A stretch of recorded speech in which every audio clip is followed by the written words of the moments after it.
Selamat malam Bapak Ibu Saudara sekalian, kita kembali lagi dalam renungan malam di malam hari ini.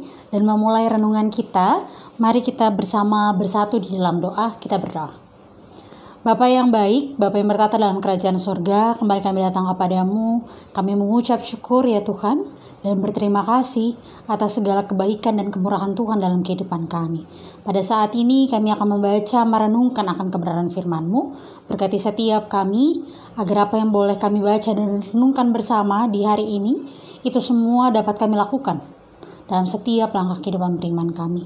Bersabdalah Tuhan kepada setiap kami, karena kami anak-anak-Mu sudah sedia untuk mendengarkannya. Dalam Kristus Yesus, Tuhan yang adalah Juru Selamat kami yang hidup, kami berdoa dan bersyukur. Amin.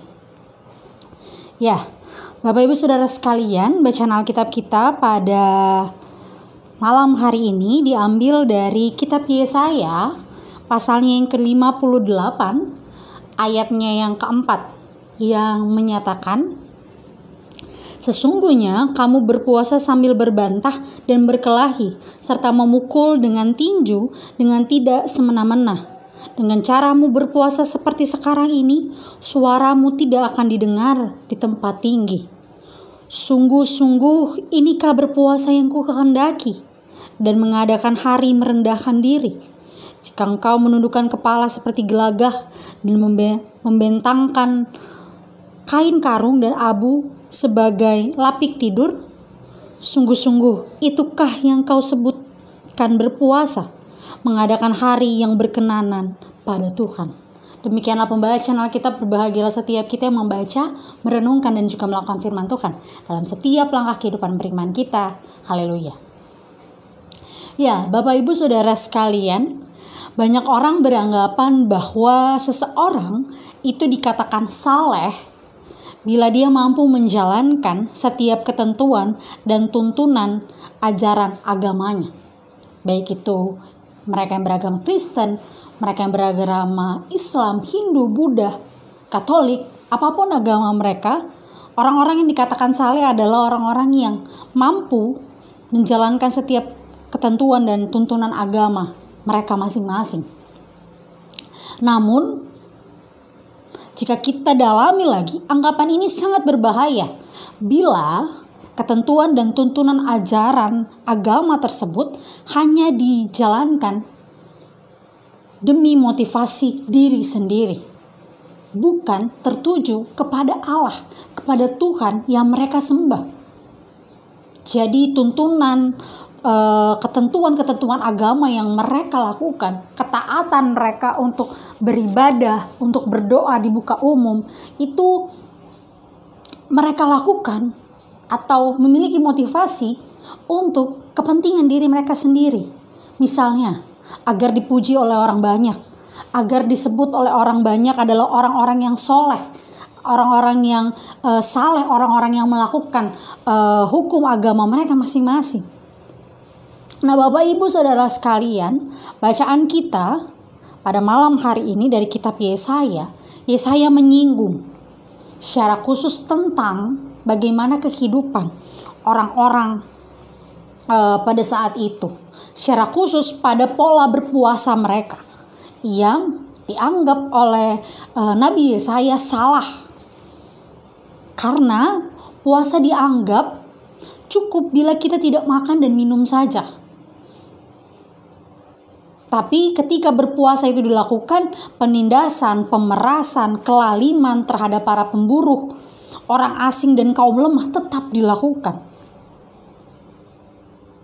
Hingga akhirnya muncul pertanyaan, bukankah hanya orang-orang munafik yang melakukan hal tersebut? Bukankah hanya orang-orang yang mementingkan prestis diri, harga diri mereka untuk dipandang saleh, untuk dipandang benar, yang melakukan hal-hal tersebut? Mereka melakukan ibadah mereka melakukan puasa mereka secara ritual, tetapi dalam aktualisasi diri, mereka tidak melakukan apa yang Tuhan kehendaki. Berpuasa, beribadah, berdoa kepada Tuhan hanya agar mereka dipandang. Dan Tuhan Yesus berkata dalam Perjanjian Baru, "Celakalah hai orang-orang munafik, orang-orang yang secara ritual keagamaan mereka benar-benar melakukan apa yang Tuhan kehendaki, yaitu datang ke gereja, beribadah, memberikan persembahan, melakukan pelayanan. Tetapi ketika melihat saudara mereka yang tertindas, ketika ada kasus-kasus pelecehan seksual misalnya, mereka justru mereka justru memihak pada pelaku dan menyalahkan korban.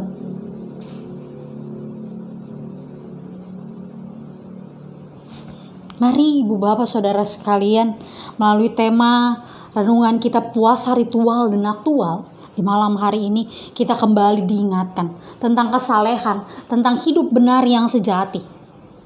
Bahwa Allah menghendaki agar dalam setiap aktivitas kita, dalam setiap puasa kita, dalam setiap ibadah yang kita lakukan, dalam setiap doa yang kita panjatkan, kita belajar untuk memiliki kesungguhan hati, merendahkan diri kepada Tuhan, dan benar-benar memotivasikan setiap ibadah yang kita lakukan ini, baik puasa, baik ibadah, itu semua untuk hormat dan kemuliaan nama Tuhan.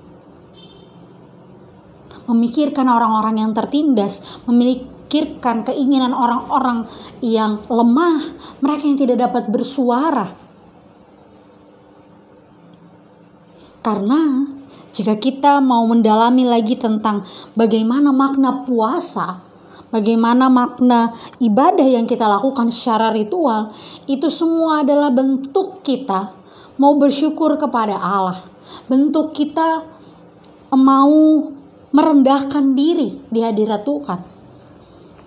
Berpuasa misalnya itu berarti tanda sebuah pertobatan, yaitu meninggalkan cara hidup kita yang lama dan memiliki hidup baru yang sesuai dengan kehendak Allah.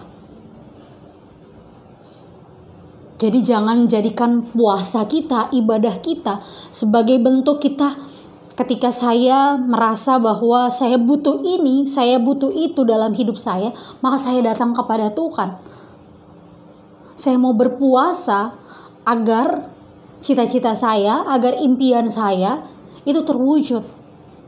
Tapi datang pada Tuhan dengan motivasi bahwa kita mau merendahkan diri, bahwa kita tidak bisa hidup tanpa Dia, bahwa ketenangan, bahwa segala yang baik ada pada Tuhan.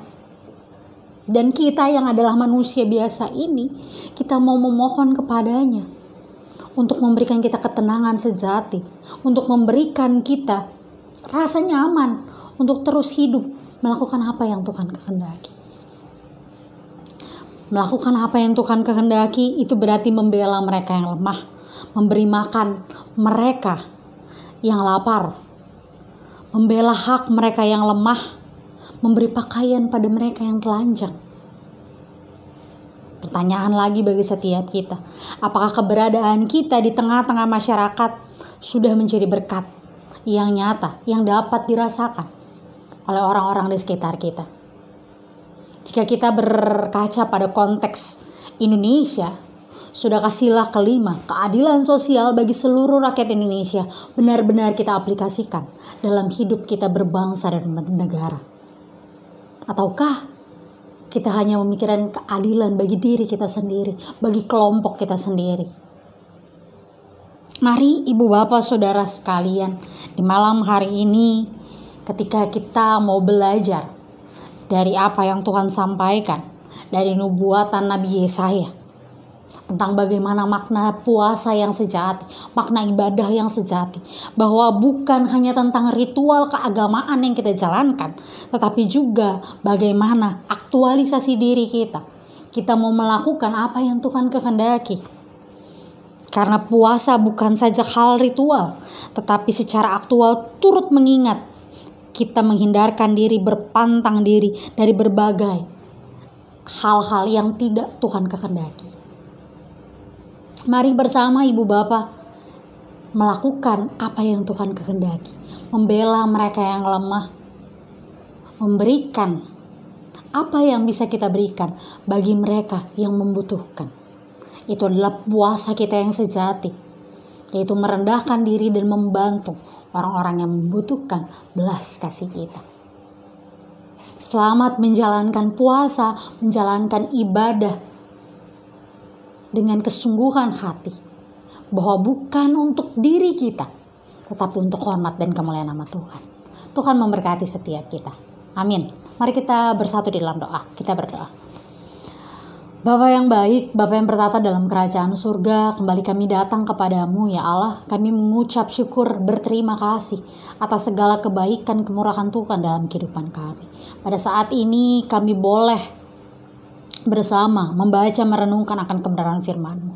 Berkati setiap kami Allah, agar melalui kebenaran firman-Mu, agar melalui perenungan kami di malam hari ini, kami boleh menunjukkan kesalehan, kami boleh menunjukkan bahwa kami adalah anak-anak-Mu yang boleh setia melakukan apa yang Tuhan kehendaki, hadir dalam setiap langkah kehidupan beriman kami.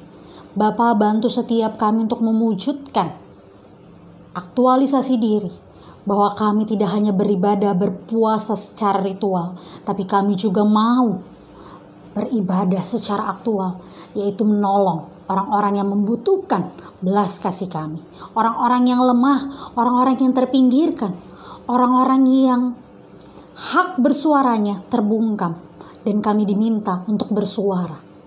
Terima kasih Tuhan untuk firman-Mu, berkati setiap kami, berkati tidur malam kami, agar di esok hari kami boleh melanjutkan aktivitas kami seturut dan sesuai dengan kehendak Tuhan. Ini doa, ini syukur kami ya Allah, di dalam nama anak-Mu yang terkasih Tuhan kami Yesus Kristus, kami telah berdoa dan bersyukur. Amin.